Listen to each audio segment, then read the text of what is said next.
Hi, Mike. How are you today? I'm doing great, Dan. How are you? Okay, what do you think of my my catch rule, the modifications here? Let's not add any more language. The worst thing they could do, and they've suggested going back to square one and starting over again, no.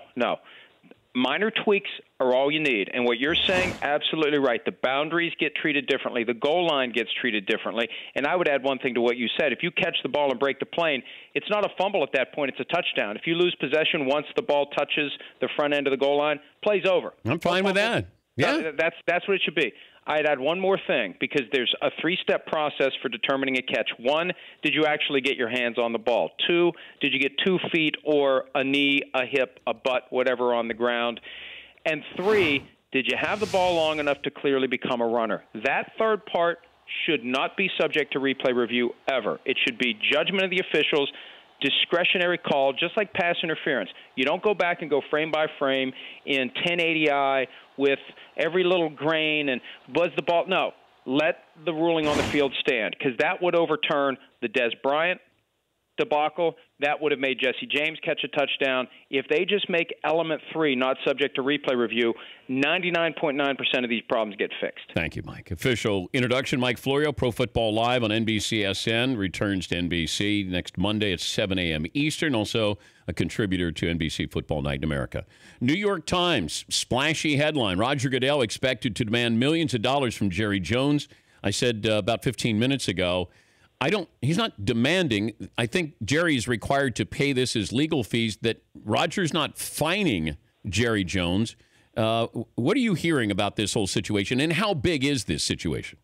It initially, Dan, was reported as a fine for conduct detrimental to the league, which the commissioner has the power to do, up to $500,000. Anything more than that, there's a separate procedure that needs to be initiated, culminating in at least 75% of the owners signing off. If you're going to fine him $2 million, $1 million, $5 million, whatever, you have to go through this separate procedure. This other thing, and this is what it actually is. I mean, the Times got this wrong initially. It's not a fine.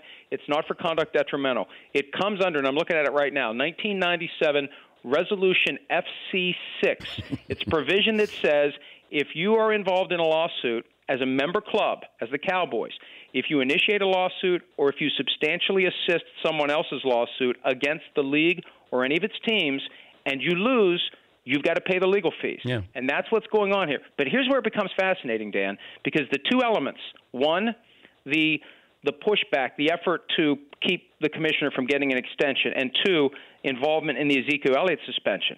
As it relates to the commissioner, all he ever did was threaten litigation.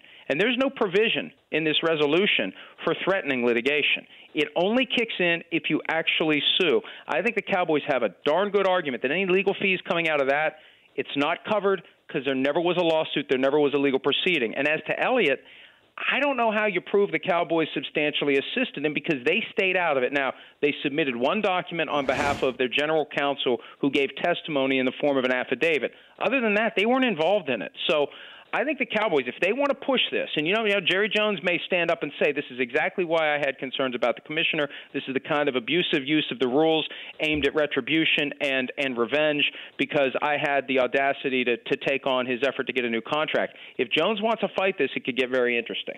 Yeah, I was told that Jerry's still out for blood with Roger Goodell, and I don't know what that means. And it wasn't clarified to me, and if I was a better reporter, I would have said, how can he get blood out of said commissioner? How can he? Well, there really isn't much more he can do at this point. The commissioner has an extension that pays him, $200 million over the next 5 or 6 years. But he can point to this effort right here. If he's willing to stand up and say, this is exactly what I was talking about, this is exactly the kind of stuff that happens, where the league decides it's going to find a rule, any rule out there that it can, to jam a punishment onto somebody because it wants to punish them. Because what they should do here, they should, if they believe that Jerry Jones crossed the line, they should initiate the process for punishing him for conduct detrimental to the league. But they found this way around it where they don't have to get the approval of any other owners.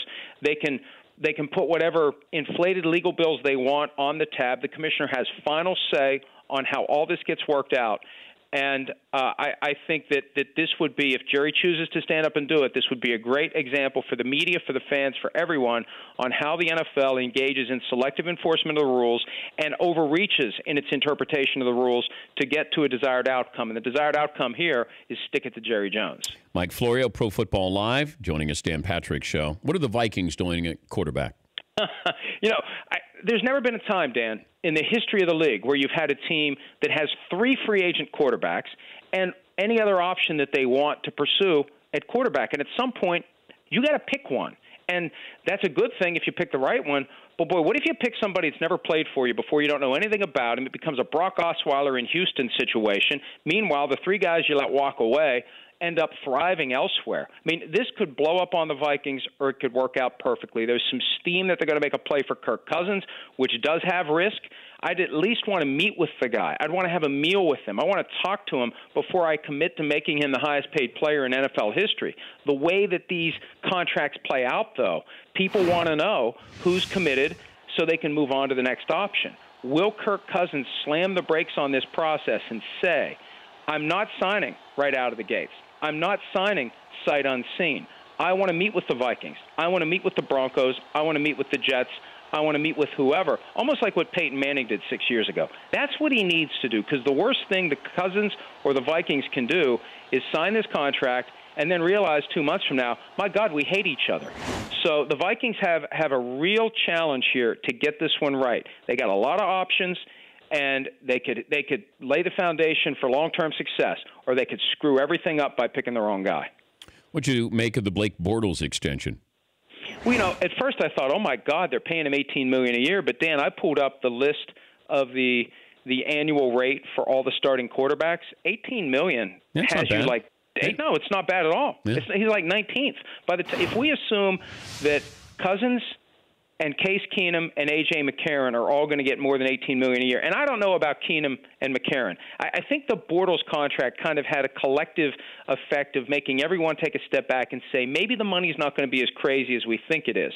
But even then, Bortles is in the bottom half of the league. And one of the reasons he's in front of 10 or 11 guys is because they're working under the terms of a rookie contract that they can't renegotiate yet. So this is a very affordable deal. It gives the Jaguars flexibility. It gives them someone they know. That avoids that Brock Osweiler risk, that you're going to sign someone in free agency and dump Blake Bortles, and then the new guy comes in, and it's like, we hate this guy. What are we doing? So they're with a guy they like. It's a sign to all the young players in the organization. If you do everything you're expected to do, you're going to have a financial reward here. You're not going to have to go get it somewhere else. And from Bortles' perspective, Dan, if the Jaguars aren't paying him $18 million a year, if they cut him, who's going to pay him $18 million a year? I mean, it's a perfect win-win situation for both sides. How did the Browns screw this up, the draft? Well, if I'm the Browns, what do? Do I make an all-in play for a veteran free agent, or do I roll the dice yet again on a rookie quarterback? Because the problem is, you may pick the wrong guy, and then you may leave on the board the guy who becomes the franchise quarterback. We've seen them do it each of the last 2 years with Carson Wentz and Deshaun Watson. Do they pick the wrong guy at 1? Do they pick the wrong guy at 4? I've had people joke around, hey, they should draft a quarterback with both spots. Then they'll be sure to get one who can play. But I've